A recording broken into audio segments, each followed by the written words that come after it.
Saya sharing dulu begini ya. Nggak tahu tadi kayak diingatkan Tuhan gitu. Kayak Tuhan baik lah sama kita semua. Saya nggak tahu ya tiap kalian itu apakah pernah punya pengalaman rohani di dalam Tuhan. Tapi saya rasa tidak ada salahnya untuk kalian itu meminta.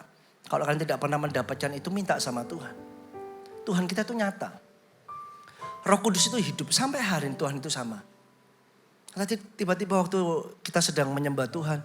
Kayak diingatkan Tuhan tentang bagaimana Tuhan memanggil saya. Di sebuah kota yang saya tidak pernah bayangkan akan ada di situ. Namanya kota Ambon. Ya, sampai sekarang GMS Ambon tetap eksis dan dipakai Tuhan. Tapi Tuhan ingatkan saya, hari itu saya belum full timer by the way. Hari itu pertama kalinya saya diutus sebagai seorang volunteer. Jadi ya intinya kerjanya saya fokusnya untuk melayani Tuhan lah begitu. Jadi pertama kali saya di kota Ambon, saya masuk ke sebuah kota yang baru, bahasa yang baru yang saya tidak begitu fasih. Tapi puji Tuhan selang beberapa bulan saya cukup bisa lancar berbahasa Ambon. Lalu yang saya lakukan dengan beberapa teman-teman AOG di sana, kami itu kerjaannya ya, saya 1 minggu itu pasti akan ada masuk di kampus atau di sekolah. Jadi kadang memang ada pelayanan, kadang kami nyamar. Saya kan dulu masih muda, sekarang juga masih muda sih, maksudnya dulu lebih muda lagi gitu ya. Jadi waktu saya masuk ke kampus saya pakai tas, saya itu suka pakai tas ransel ya, tas ransel. Jadi saya masuk sudah kelihatan kayak mahasiswa. Dan saya masuk, saya cuma nongkrong kadang di sana. Terus ketemu anak-anak muda, kadang ngobrol-ngobrol tentang firman. Dan saya mulai beritakan Injil, kurang lebih seperti itu. Lalu mulai ada undangan-undangan masuk untuk kita melayani persekutuan-persekutuan doa yang di kampus-kampus di setiap bukan departemen, kalau kampus itu? Jurusan-jurusan. Jadi kadang ada jurusan kedokteran, saya dipanggil, ekonomi, keguruan atau apa, saya dipanggil. Kadang kita juga masuk ke sekolah-sekolah. Tuhan ingatkan terus, tadi Tuhan cuma ngomong gini, apakah hatimu tetap sama seperti waktu aku panggil? Ini seringkali kita tidak mudah untuk jaga hati yang demikian. Saya cuma bilang, Tuhan tetap jaga hatiku saja, untuk tetap sama. Untuk tetap sama, punya hati yang sama. Kadang itu karena kita sudah dipakai Tuhan begitu ya. Sudah mengalami atau mengecap kebaikan Tuhan, berkat-berkatnya. Kadang itu kita lupa bagaimana awal mula kita mengasihi Tuhan.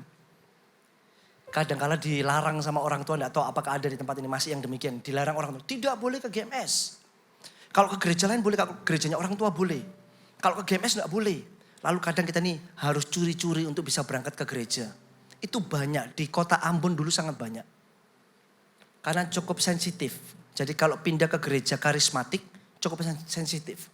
Ada banyak anak-anak muda, mereka mulai curi-curi datang ke gereja. Mereka on fire sekali. Mereka harus jalan kaki setengah jam 40 menit jalan kaki ya.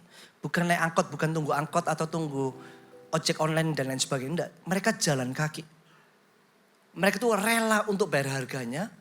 Supaya apa? Mereka dapatkan sebuah komunitas. Mereka temukan Tuhan. Di gereja, di AOG pada waktu itu. Tapi kayak Tuhan ingatkan kembali. Apakah hati yang seperti ini tetap sama, tetap ada dalam kehidupan kalian semuanya? Kalau belum, saya rasa kita perlu minta kembali. Jadi jangan cuma berpikir ini, yang dipakai Tuhan itu cuma orang-orang tertentu. No, setiap orang itu punya kesempatan yang sama. Setiap orang punya kesempatan yang sama. Berapapun usia kita. By the way, Timotius itu dipakai Tuhan usia belasan tahun. Saya tidak tahu pastinya, kalau tidak salah itu pokoknya sekitar 17 tahun ke bawah mungkin. Masih sangat muda sekali. Dipakai Tuhan yang ada di surat Timotius itu. Dan tadi pagi saya sampaikan, dia menggembalkan waktu masa muda ya. Berarti mungkin sekitar usia 20-an tahun. Dia sudah menggembalkan sekitar 60.000 jemaat. 60.000 jemaat. Anak muda. Ada sesuatu hal yang kita perlu tangkap. Karena ini dipanggil banyak, betul ya? Yang dipanggil banyak. Tetapi yang benar-benar konsisten dengan panggilannya itu enggak banyak. Karena ada orang-orang di tengah jalan, sudahlah aku berhenti dulu. Sudahlah yang lain saja. Ada orang rela tukar itu. Kalau saya enggak mau. Saya enggak mau.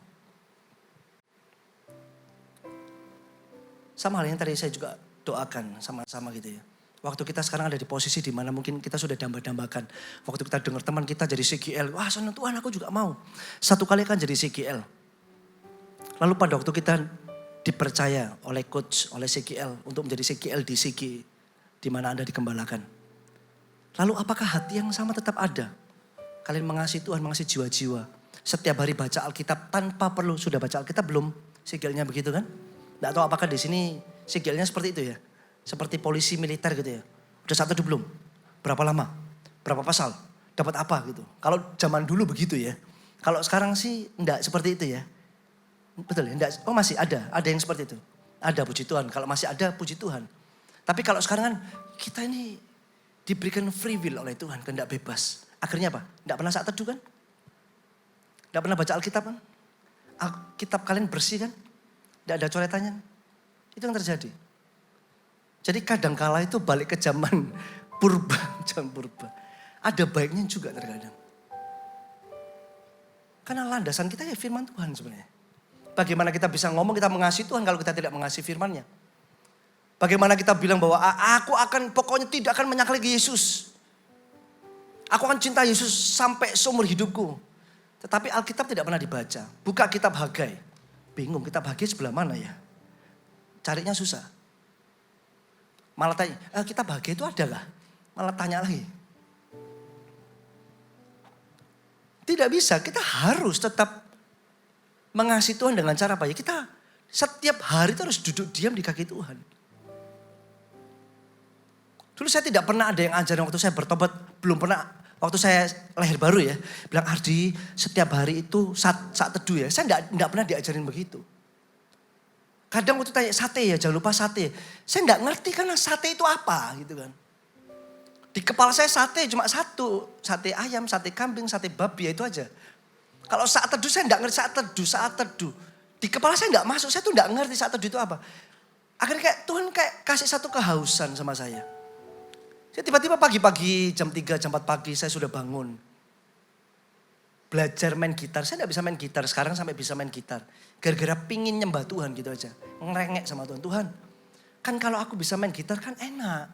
Bisa nyembah Tuhan. Nanti di sini aku juga bisa melayani. Saya cuma modal itu doang.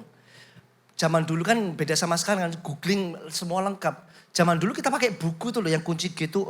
Jarinya itu masih ditaruh-taruh gitu satu-satu gitu. Tahu ya? Kalau yang pernah belajar ngerti lah maksud saya. Pindah kunci G, kuncinya naikin sampai miring-miring begitu. Saya belajar. Tidak ada gurunya. Sampai akhirnya bisa nyembah Tuhan. Lalu saya belajar juga baca Alkitab. Lalu saya mikir, kalau baca Alkitab doa dulu atau enggak ya? Wis doa dulu lah, Roh Kudus berikan aku hikmat. Sampai hari ini doa saya tetap sama. Roh Kudus berikan aku hikmat, pencerahan, berikan aku pengilhaman. Waktu aku baca biar ada sesuatu yang baik, yang khusus yang buat saya bisa dapatkan. Simple, doa saya simple. Setiap hari saya baca Alkitab. Tidak perlu dipaksa. Sudah saat itu belum? Berapa pasal? Karena saya mengasihi Yesus, itu aja. Kalau kita mengasihi Yesus, kita pasti mengasihi firman-Nya. Kalau kita mengasihi Yesus, bukan cuma mengasihi firman-Nya, tapi kita juga akan mengasihi sesama kita. Jadi tidak mungkin kalau kita sudah diselamatkan, kita puas dengan keselamatan kita doang dan kita tidak peduli teman kita yang kacau-kacau, wis mati masuk neraka. Tidak mungkin karena Allah itu kasih. Sekalipun kepada musuh kita sekalipun, Tuhan akan tetap bisa bilang gitu, aku akan pakai kamu untuk musuhmu itu. Kenapa? Karena kamu yang bisa menangkan dia. Kadang itu begitu Tuhan pakai. Aneh ya. Saya tuh punya teman satu, dia preman, dia sampai matinya kena sakit AIDS. Awal waktu saya mulai bertobat, saya tuh berpikir, Tuhan kalau memang Tuhan itu hidup, aku pingin orang ini bertobat. Terima Tuhan Yesus. Nggak masuk akal lah. Dia nggak kenal Tuhan. Dari kecil SMP dia hidup udah berantakan. Anak buahnya itu orang-orang suku tertentu lah, saya nggak sebutkan ya. Suku tertentu yang cukup, kalau saya sebutkan pasti kalian ngerti lah. Itu anak buahnya, dia orang Chinese. Dari SMP dia sudah punya anak buah. Dia preman, tusuk orang dan seterusnya.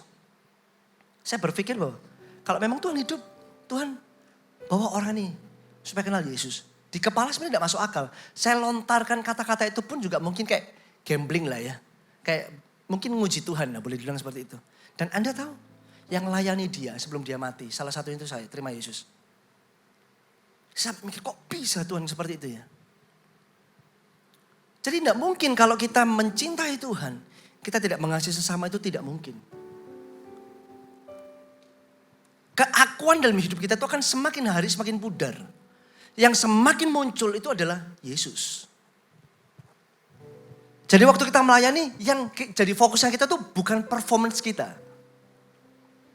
Tapi message yang Tuhan taruh dalam hati dan hidup kita itu tersampaikan kepada setiap orang yang kita layani. Jadi bukan tentang khotbahnya seberapa bagusnya atau apanya. Bahkan kalaupun kita diurapi, kita tumpang tangan atau kita tiba-tiba orang rebah, terima urapan Tuhan. Bukan kan, lihat aku, tiupanku keren kan? Coba kamu tiup. Orang kabur, bau mulut. Tapi lihat aku kalau aku tiup, bukan akunya. Tetapi waktu kita lihat anak-anak muda, waktu mereka didoakan, mereka mengalami Tuhan. Mereka tuh dibawa kepada siapa? Kristus. Semuanya itu kepada Kristus, bukan kepada aku. Jadi kalau ada di antara kalian yang para pemimpin khusus di tempat ini, yang masih fokusnya untuk performance, saya rasa Anda perlu masuk, teman-teman perlu masuk ke kamar kalian lagi. Datang kepada Tuhan lagi. Luruskan motivasi hati dan panggilanmu di dalam Tuhan.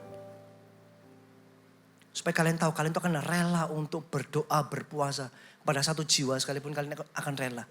Kenapa? Sampai orang ini diubahkan, diselamatkan. Karena kita tidak pernah tahu. Orang yang kita layani. Ternyata orang itu satu kali dia menjadi seorang hamba Tuhan. Satu kali ada seorang anak muda. Saya lagi pelayan, waktu itu saya nilik, saya kan gembala di AOG ya. Dulu saya gembalanya di AOG, ini wajah baru semuanya.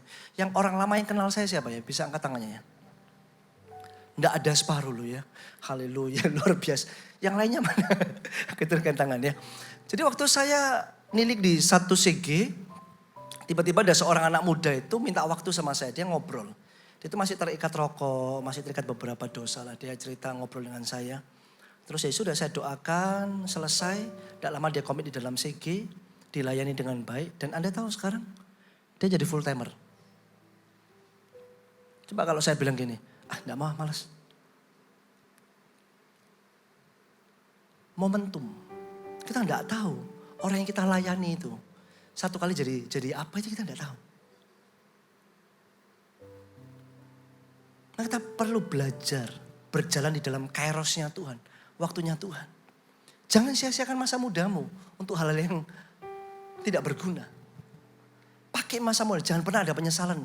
Jadi kalau saya tanyain, menyesal enggak? Engkau dipanggil Tuhan sejak dari masa muda. Enggak ada kata penyesalan. Saya nyesalan cuma satu aja. Kok kenapa tidak lebih muda lagi saya dipanggil Tuhan, gitu aja. Tapi saya tahu tetap waktu Tuhan yang terbaik. Ya. Kita belajar yuk sama-sama. Miliki hati yang menangkap isi hatinya Tuhan. Ini penting sekali teman-teman semuanya. Supaya kita tuh lihat bahwa firman yang kita baca itu nyata. Firman yang kita baca kita pun juga bisa melakukannya. Nah, saya kasih judul hari ini ya. Menunya perlu ditampilkan enggak? Enggak perlu ya. Yang ibadah AOG enggak perlu ditampilkan kan?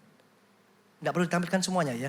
Jadi untuk ibadah AOG saya kasih judul melakukan jauh lebih besar dari yang Yesus lakukan. Ini akan kayak seakan-akan agak kontroversial. Enggak. Ini firman Tuhan. Jadi kalau kita benar-benar adalah murid Yesus, maka jangan kaget kita ini akan melakukan sebuah perkara-perkara yang jauh lebih besar daripada yang Yesus lakukan. Kita pun juga bisa lakukan. Tapi kenapa kok generasi anak-anak muda seringkali melewatkan sebuah momentum di mana sebenarnya Tuhan panggil tapi kita tidak mau. Mas seringkali yang dipakai adalah orang-orang tua. Kayak Kak Glory. Bukan orang tua ya. Harusnya yang berkhotbah di depan itu ya anak-anak seusia kalian. 17, 18 tahun, 20 tahun. Harusnya yang berdiri di sini. Saya udah 2 kali, mungkin hampir 3 kali usia kalian. Masa setua itu? Maybe ya. Ada yang 12 tahun di sini? Ada yang 12 tahun ada di sini. 13 tahun? 13 tahun ada di sini. Betulan 3 kali usia kalian saya. Langsung hitung, enggak usah lihat. Ya saya kelihatan tua jadian ya. Harusnya yang berdiri di depan tuh usia-usia kalian. Anak-anak muda yang relevan, yang energik, yang khotbah-khotbahnya itu on point sesuai dengan usia kalian. Yang diurapi Tuhan itu harusnya kalian. Kalau Tuhan pernah pakai Timotius, kenapa Tuhan tidak bisa pakai kalian? Tuhan kita sama kan? Tuhan yang sama juga bisa pakai kalian. Cuma pertanyaan tanya besar, kenapa kok tidak ada? Jawabannya cuma satu, karena tidak mau. Selesai. Kan enggak mau. Kalau mau, kalian akan lihat bagaimana Tuhan memakai kehidupan kalian semuanya. Dan hari ini semoga apa yang saya sampaikan akan mengubahkan pola pikir kalian ya. Coba buka di dalam kitab Yohanes 14. Supaya kita tetap tahu bahwa yang saya sampaikan ini adalah firman Tuhan gitu ya. Kalau tidak ada ayatnya, ini ngomong kayak dongeng gitu ya. Coba Yohanes 14. Ayat yang ke-12 sampai 14. Dikatakan begini. Aku berkata kepadamu sesungguhnya, barang siapa percaya kepadaku yang akan melakukan juga perkara-perkara yang aku lakukan. Itu siapa? Yesus. Ya betul ya, saya ulangi. Aku berkata kepadamu sesungguhnya barang siapa percaya kepada Yesus. Ini pengikut dulu nih. Lalu dia mau dimuridkan, dia jadi murid Yesus. Maka dikatakan ia akan melakukan juga perkara-perkara yang aku lakukan. Betul ya? Bahkan perhatikan pekerjaan-pekerjaan yang lebih besar daripada itu.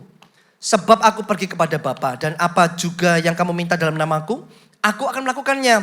Supaya Bapa dipermuliakan di dalam anak. Jika kamu meminta sesuatu kepadaku dalam namaku, aku akan melakukannya. Jadi yang saya tulis judul hari ini untuk AOG, ini Alkitabiah. Karena Tuhan itu lebih rindu sebenarnya. Kita itu sebagai anak-anak Tuhan, sebagai murid-murid Tuhan, melakukan sebuah pekerjaan-pekerjaan, perkara-perkara yang jauh lebih besar dari yang Yesus lakukan. Tuhan mau itu. Dan memang ada sih yang sudah dipakai seperti itu. Tetapi kadang lupa di ayat yang ke-13. Dan apa juga yang kamu minta dalam namaku, aku akan melakukannya supaya apa? Bapa dipermuliakan di dalam anak. Bapa dipermuliakan di dalam anak. Jadi nama Yesus yang dimuliakan. Melalui siapa? Melalui pelayanan para murid. Ada anak-anak muda dipakai, tapi dia stuck. Karena waktu mereka dipakai oleh Tuhan, fokus mereka kepada siapa? Dirinya. Keren kan? Jatuh rebah tuh. Aku diurapi. Jangan sentuh aku. Jangan dekat-dekat, nanti kamu rebah. Kita merasa kitanya itu loh yang jadi Tuhannya. Bahwa padahal kita tuh tarik orang kepada Kristus. Luruskan motivasi hati kita. Supaya benar-benar pengurapan itu terus akan berjalan mengiringi langkah kaki kita. Para pemimpin-pemimpin di tempat ini. Dan pastikan hati kita tetap sama di dalam Tuhan. Lakukan semuanya itu seperti untuk Tuhan. Biar Yesus yang dimuliakan. Dan berdoalah pakai nama apa? Jika kamu minta sesuatu pakailah. Jika kamu minta sesuatu kepadaku dalam nama aku. Pakai nama Yesus. Aku akan melakukannya. Jadi jangan pakai namanya Kok Yos gitu. Gak berkuasa. Pakai namanya Kak Glory. Dalam nama Kak Glory terima kesembuhan. Gak bisa. Nama Yesus. Supaya apa? Yesus dimuliakan. Saya tuh dulu senang waktu kita healing training ya. Kalau di sini ada anak-anak yang mungkin dari Voltagers sekalian tahu ya. Dari Eagle Kids. Kan sekarang masuk di AOG. Dulu itu ada healing training, anak-anak Eagle Kids itu kumpul jadi satu. Jadi ada anak yang tangannya panjang sebelah. Dalam nama Tuhan Yesus panjang gitu. Itu didoakan, tumbuh loh. Anak kecil, anak Eagle Kids. Kata siapa? Orang tua doang yang dipakai Tuhan. Anak Eagle Kids. Saya gak tahu sekarang anaknya di mana. Apakah ada di tempat ini saya juga gak tahu. Bisa loh dipakai Tuhan. Dalam nama Tuhan Yesus. Fokusnya kepada siapa? Kepada Yesusnya.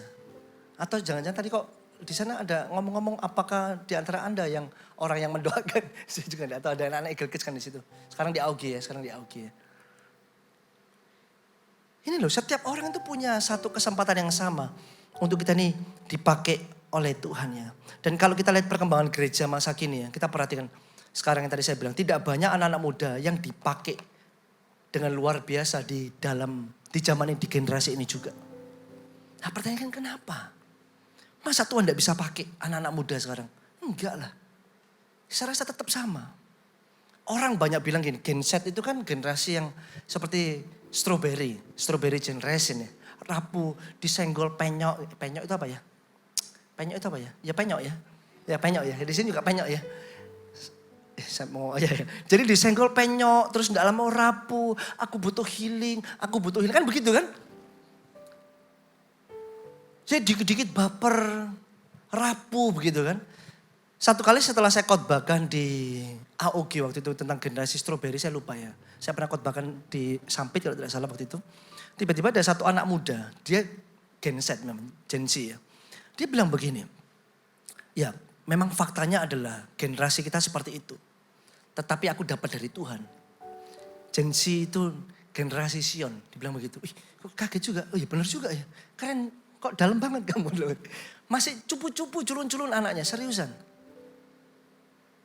Tiba-tiba dia bilang, enggak, generasi kita adalah generasi Sion.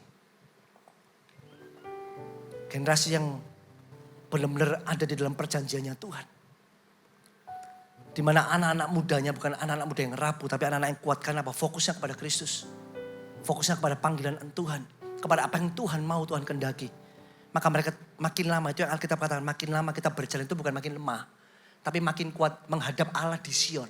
Itu dalam kitab Mazmur, saya lupa, Mazmur 30 something, 30 atau 60 saya lupa. Dikatakan demikian. Jadi kalau kita berjalan mengiring Yesus, ikut Tuhan, enggak susah. Tapi coba kita flashback, kita ingat-ingat diri kita gitu.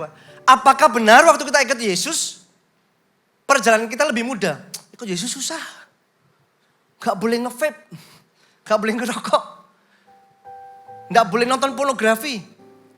Loh, dokter bilang boleh kan? Dokternya agak-agak itu berarti. Kita rusak otak kita dengan hal-hal yang demikian. Kita cuma sekedar mau diterima oleh khalayak ramai. Teman-teman kalian, komunitas kalian. Kalian kompromi dengan itu semuanya.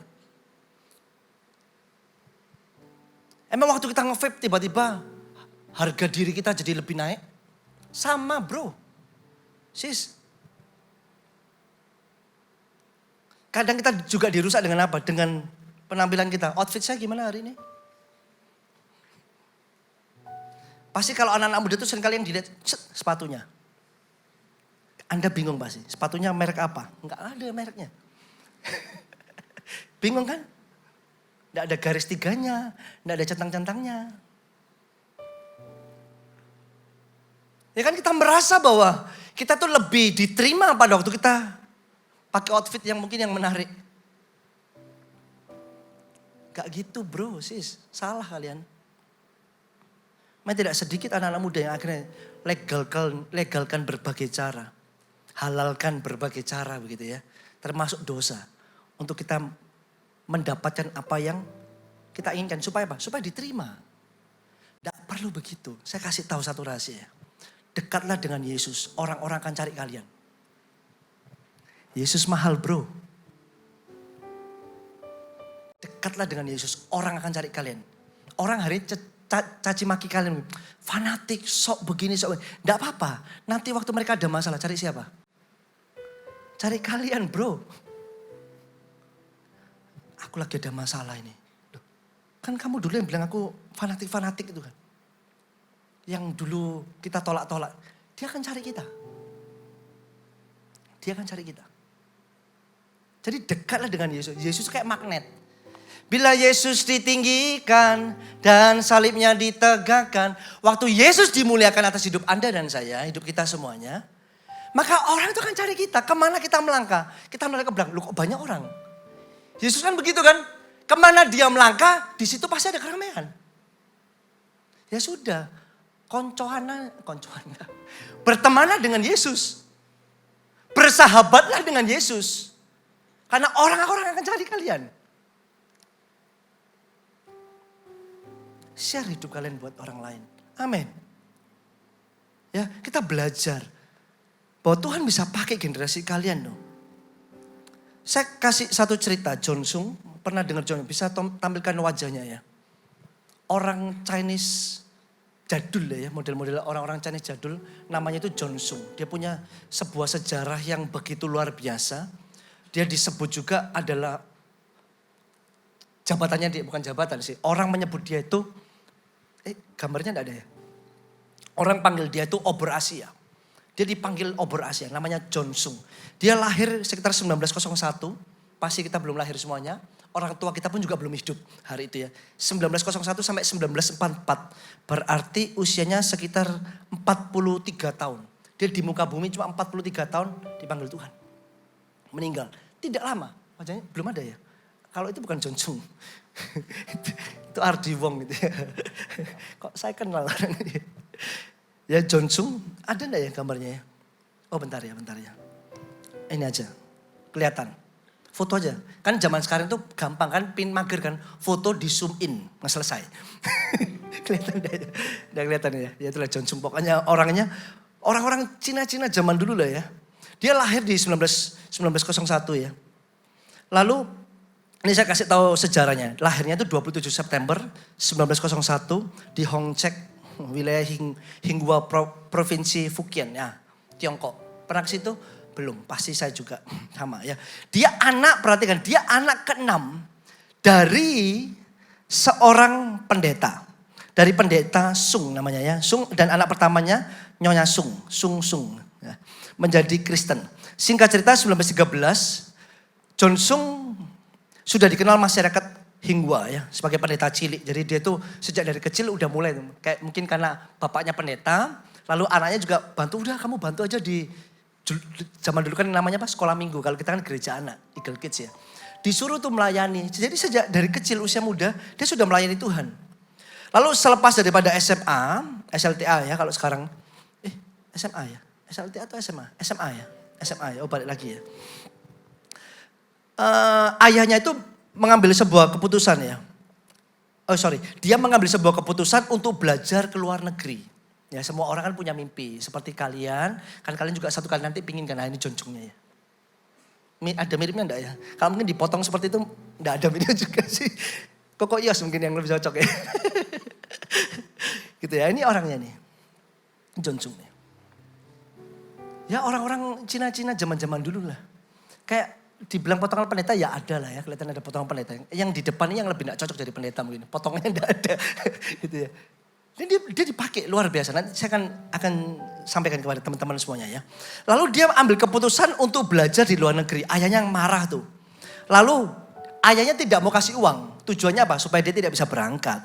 Lalu tetap John Sung tetap kekeh. Dia dapat beasiswa di sebuah universitas di Wesley, Ohio. Dengan semua fasilitas, ada makan, tempat tinggal. Terus atas bantuan teman-temannya akhirnya terkumpul dana untuk dia berangkat ke Amerika. Pada tanggal 2 Maret 1920 dia berangkat ke Amerika. Tetapi setelah sampai di sana ternyata janji dia akan dapat tempat tinggal, makan ternyata tidak dipenuhi atau bohong belaka. Kejebak tuh. Makanya restu ibu. Restu orang tua itu penting teman-teman. Jangan kekeh, karena blessing berkat juga turun dari orang tua. Akhirnya apa? Dia masuk di masa sukar karena apa? Kesalahannya siapa? John Sung sendiri. Dia tetap ngeyel berangkat. Ya sudah akhirnya karena mungkin dia juga malu terpaksa akhirnya dia bekerja. Bersihkan toko, nyapu, ngepel dan seterusnya di sebuah hotel dan toko ya. Lalu setelah dia kerja dia mulai kuliah. Dia mulai juga memberitakan Injil. Jadi orangnya tetap punya jiwa penginjil di situ ya. Tetap mengasihi jiwa-jiwa dengan orang-orang yang belum kenal Tuhan. 1923 dia mendapat ijazah BA. Dengan prestasi yang luar biasa sehingga dia dianugerahi medali emas dan uang tunai untuk fisika dan kimia. Ya, dia dapat prestasi yang begitu luar biasa. Jadi orang-orang John Sung ini dia bukan orang yang bodoh. Jadi jangan juga berpikir pendeta itu biasa panggilan terakhir. Kalau jadi bisnismen enggak jadi, ya sudah jadi pendeta saja. Itu paling mudah. Jadi seakan-akan pendeta itu panggilan paling rendah. No, kata siapa? Ada banyak para hamba-hamba Tuhan dipanggil mereka harus lepaskan bisnisnya. Yang sudah jalan. Yang sudah berkembang. Untuk apa? Ikut Tuhan. Untuk memberitakan kasih Tuhan, Injil Tuhan. Ini yang dilakukan oleh hamba-hamba Tuhan. John Sung juga adalah orang yang cerdas, orang yang sangat pintar. Lalu dia tidak berhenti sampai di sana, dia langsung lanjut lagi kuliah sampai dia dapatkan gelar PhD. Dalam waktu 1 tahun, 1 tahun saja, 1 tahun dan ya, setelah itu ijazahnya keluar 9 bulan setelahnya. Dia sudah dapatkan semua secara akademik ya. Dia orang yang pintar sekali. Udah doktor tuh, dia udah sangat-sangat pintar. Sampai satu kali Dia mulai, karena sekali lagi ya, logiknya dia semakin lama semakin kuat, dia sudah mulai kegoncang imannya. Dia juga pernah akhirnya berdoa, sudah tidak berdoa lagi. Dia mulai berbalik ke agama-agama kuno di timur jadi kayak kembali ke agama-agama sebelumnya lah. Kepercayaan-kepercayaan tertentu. Dia mulai tinggalkan tuh Tuhan. Kenapa? Karena kepintarannya juga. Tapi ingat, Tuhan tetap baik, Tuhan tetap cari anak-anaknya. Lalu singkat cerita, dia ditegur dengan sebuah khotbah dari seorang gadis usia 15 tahun. Dia udah doktor tuh, orang yang pintar. Jadi kalau ketemu orang-orang pintar sama orang pintar, mungkin tidak masuk. Dia dapat teguran cuma gara-gara anak muda. Jadi anak muda itu powerful teman-teman. Kalian tuh luar biasa. Cuma kalian tidak sadari itu aja. Usia 15 tahun seorang gadis khotbah. Tertegurlah dia, tertemplaklah dia si Jonsung. Lalu dia akhirnya bertobat. Setelah dia bertobat dia lebih gila lagi. Baca Alkitab. Baca buku-buku rohani. Sampai karena kegilaannya dia harus masuk di RSJ. Rumah sakit jiwa. Ngeri enggak? Orang ini. Jadi orang ini sangat gigih si Jonsung ini. Jadi kalau dia mengasihi Tuhan dia tidak mau separuh-separuh. Dia baca Alkitab terus. Dia baca Alkitabnya 40 kali dari awal sampai akhir dengan metode telaah. Yang berbeda mencatat, ya teman, jadi bayangin di dalam rumah sakit 40 kali dia baca Alkitab. Ada yang sudah baca Alkitab dari Kejadian sampai Wahyu 1 kali di sini. Yang sudah gitu loh. Coba yang sudah yang lebih kencang lagi. Gak banyak kan. Yang lainnya pura-pura. Dia 40 kali. Kenapa kalau kita mengasihi Tuhan, kita mengasihi firman-Nya udah clear. Kita baca Alkitab, suka tidak suka kita kan baca. Itu yang juga saya lakukan. Kadang baca kalau sejarah mungkin saya masih suka. Masuk di dalam sembelian-sembelian terkukur dan lain sebagainya. Apa? Ya sudah saya baca aja. Saya belajar taat aja baca Alkitab. Kalau kita mengasihi, kita akan baca. Amin. Lanjut, singkat cerita dia akhirnya di tengah-tengah panggilannya itu semakin kuat dipanggil Tuhan untuk menjadi seorang hamba Tuhan. Sampai satu kali. Dia bawa semua ijazahnya, dia nyebrang kembali ke Tiongkok. Tahu enggak, ijazahnya dia yang gelar-gelar itu, dia buang di laut. Cuma sekedar apa? Masuk dalam panggilan Tuhan, orang ini. Wah bapaknya lebih marah lagi kan. Dia sudah dapat gelar, fasilitas dan lain sebagainya, tiba-tiba dibuang. Fokusnya dia apa? Cuma memberitakan Injil Tuhan. Dia dipaksa nikah, masa-masanya cukup kelam lah. Dia dipaksa nikah karena sudah zaman dulu jodohkan. Dia nikah tapi karena dia tidak jatuh cinta, akhirnya singkat cerita keluarganya pun juga agak terbengkalai lah, bermasalah dia. Lalu dia punya anak-anaknya meninggal. Ada banyak tantangan yang dia benar-benar alami. Dia mulai khotbah-khotbah di kota-kota besar. Ada banyak ribuan orang akhirnya mulai bertobat. Dan undangan pertama kali datang ke luar negeri itu waktu dia di Manila. Waktu di Filipina ya, di Filipina. Waktu dia berkhotbah di sana, dia sampaikan tentang dosa, kesucian, lahir baru di dalam Tuhan, kutuk daripada setiap dosa-dosa. Lalu di sana sekitar 14 hari ya, 40 kali dia berkhotbah dalam 14 hari. Satu hari berapa kali ya? Jadi 14 hari 40 kali khotbah. Di sana ada sekitar 1.300 orang bertobat. Terima Tuhan Yesus. Dalam waktu cuma 2 minggu. 1.300 orang bertobat. Orang ini. Lalu dia mulai menyeberang, mulai pelayanan sampailah ke Indonesia. Sampailah ke Solo, Bandung, Jakarta, Madiun, Surabaya, ayo 2000. Jadi bis kota. Dia mulai melintasi sampai ke Asia, masuk ke Indonesia, ke Surabaya dan kota-kota sekitarnya. Sampai ke mana? Ambon juga, dia juga sempat masuk ke sana juga. Dari sanalah kekristenan di Indonesia juga semakin maju gara-gara orang ini, Jonsung. Orang yang sangat diurapi sama Tuhan. Orang yang mengasihi Tuhan. Bahkan kemarin saya baru dengar ceritanya, orang ini sangat kuat, suka sekali berdoa ya. Satu kali itu dia meninggal, Anda tahu, meninggal di usia muda. Bukan karena dia itu tidak jaga hidup sembarangan, makan sembarangan gitu kan. Terus rusak tubuhnya, enggak. Gara-gara apa tau? Gara-gara berdoa. Terlalu banyak berdoa. Jadi kalau ada orang bertobat, dia akan doakan terus orang ini. Ada orang bertobat lagi, dia akan doakan. Makanya dia itu bisa berdoa satu hari bisa 6 jam, 8 jam itu bagi dia biasa. Orang yang dipakai Tuhan dengan begitu luar biasa. Dan sampai hari ini efek daripada kematiannya itu. gereja-gereja di Indonesia itu bangkit. Itu salah satunya. Sampai satu momen, Anda tahu? Gembala senior kita satu kali diizinkan, diberikan kesempatan khotbah di satu tempat di mana orang ini lahir. Waktu khotbah di sana, tiba-tiba waktu khotbah di situ ya, dia sampaikan bahwa gereja ini bisa berdiri itu gara-gara, salah satunya gara-gara John Sung. Dan hari ini co-film juga dipakai sampai ke area situ. Karena apa? Salah satu boleh dibilang itu cipratan api kegerakan Roh Kudus. Itu mampir ke Indonesia dan sekarang mampir ke gembala sidang kita. Yang boleh dibilang Tuhan pun juga sedang mencari orang-orang yang hendak dipakainya. Dipakai oleh Tuhan. Maka dari itu saya mau sampaikan gini, dari pembelajaran John Sung ini ya. John Sung itu anaknya pendeta, tapi dia pernah hilang kan. Dari sini saya belajar, oh iya Tuhan ya. Setiap orang itu perlu untuk mengalami yang namanya encountering dengan Tuhan. Setiap orang itu perlu mengalami perjumpaan pribadi dengan Tuhan. Jadi bukan karena kita ini lahir Kristen doang, KTP Kristen. Saya disuruh ibadah itu karena orang tua. Enggak seperti itu doang. Mintalah sebuah pengalaman Tuhan. Jumpai aku, temui aku secara pribadi. Aku tahu Tuhan itu hidup. Di tengah-tengah dia lagi struggle dengan kehidupannya. Dia berjumpa dengan Tuhan waktu ada satu anak gadis 15 tahun dia berkhotbah. Dia ngalami Tuhan, kelahiran baru di situ. Padahal dia anak pendeta. Jadi setiap kita perlu mengalami yang namanya lahir baru di dalam Tuhan ya. Setiap orang butuh perjumpaan itu. Terus di tengah-tengah sakitnya pun ya. Di tengah-tengah dia sakit, dia ada di dalam masa-masa sukar sekalipun. Dia ini tetap, John Sung tetap setia membaca Alkitab dan berdoa ini di masa-masa akhir hidupnya.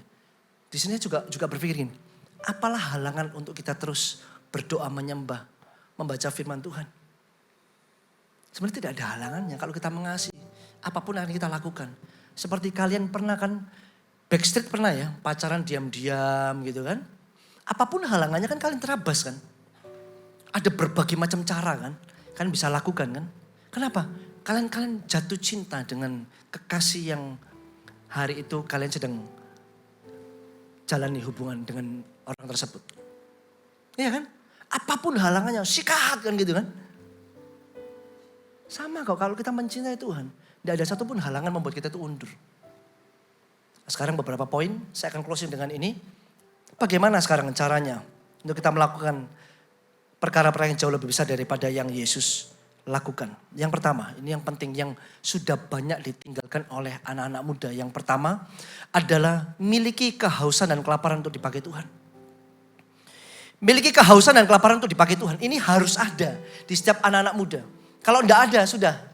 Enggak mungkin kita bisa dipakai Tuhan lebih daripada pendahulu-pendahulu kita. Enggak mungkin. Apakah di tempat ini masih ada enggak? Kalau Kofil bisa dipakai luar biasa, aku pun juga bisa. Ada enggak? Yang punya bermimpi demikian, ada enggak? Bisa angkat tangannya sekarang, saya minta jujur. Ada enggak punya pemikiran seperti itu? Angkat tangan.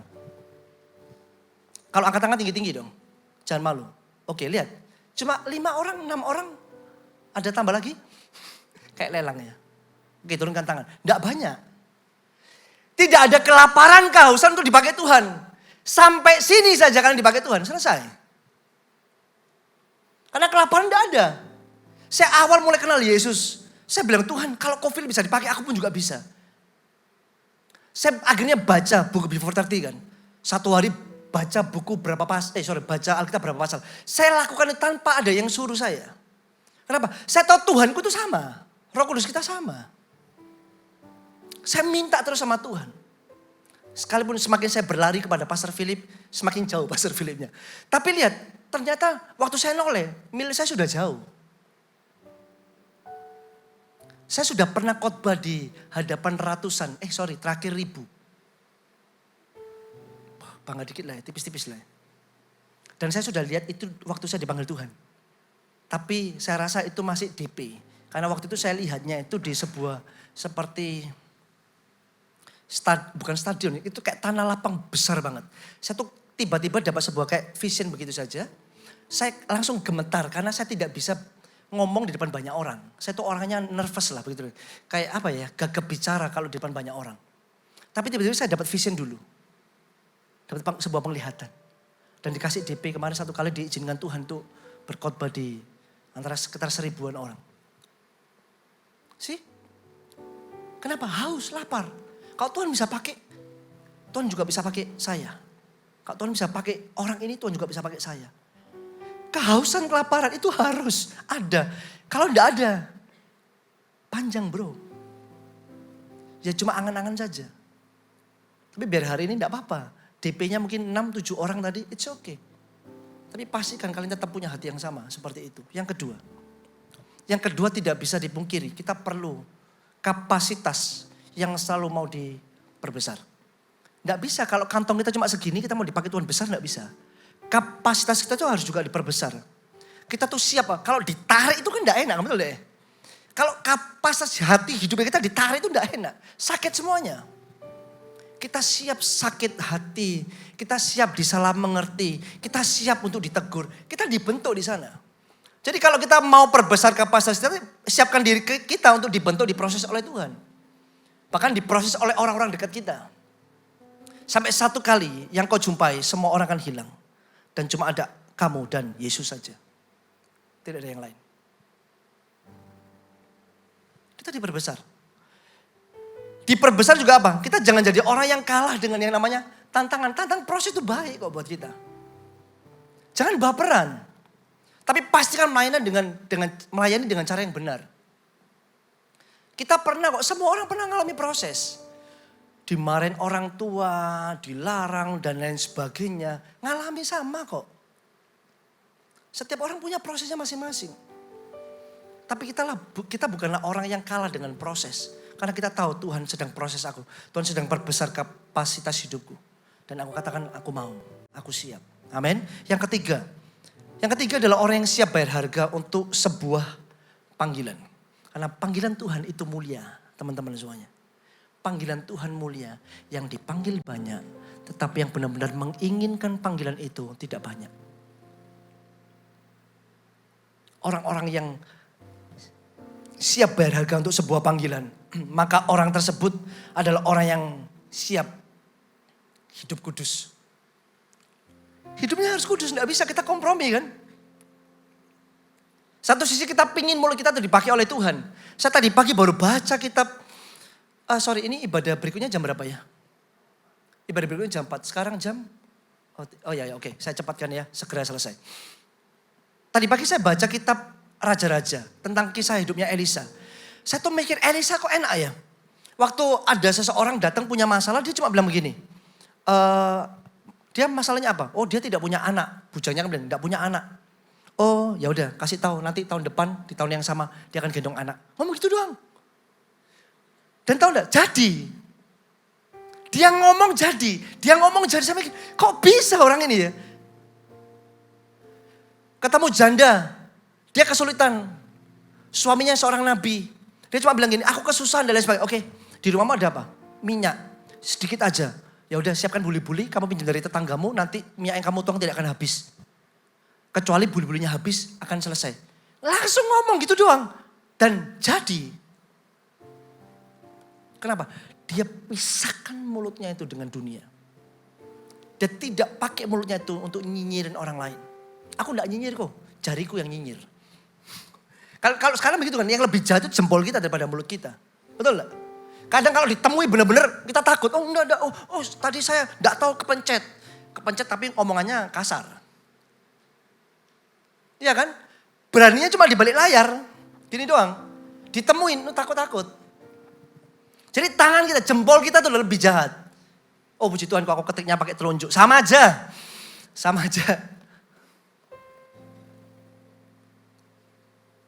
Izinkan.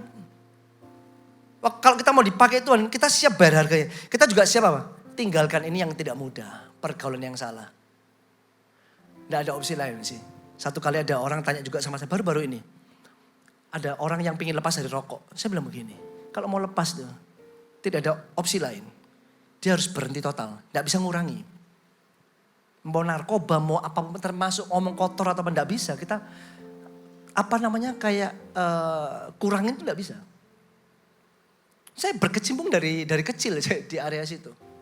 Tidak bisa, kompromi itu tidak bisa. Kita cuma sekali-sekali tidak bisa.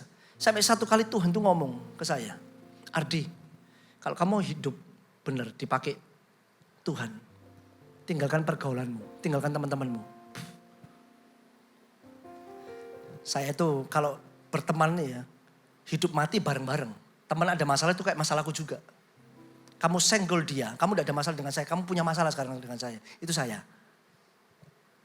Satu titik Tuhan bilang ini, tinggalkan pergaulanmu. Yang saya lakukan apa? Saya cuma lihat Yesus. Saya bilang, siap, laksanakan. Saya tinggalkan teman-teman saya. Saya masuk dengan ketemu dengan teman-teman yang lucu-lucu, yang rohani-rohani. Haleluya, haleluya gitu kan. Saya bergaul dengan mereka. Tapi beberapa tahun kemudian teman-teman saya itu cari saya. Teman-teman saya satu persatu saya mulai bawa kepada Tuhan Yesus. Hidupnya dibaptis sama Tuhan. Saya buka jalan dulu. Kenapa? Siap bayar harganya. Siap enggak kalian bayar harganya? Iya kan? Dan berikutnya juga apa? Orang yang bayar harga itu siap mau dimuridkan. Gak bisa, kita enggak dimuridkan enggak bisa. Perlu dimuridkan, di mana?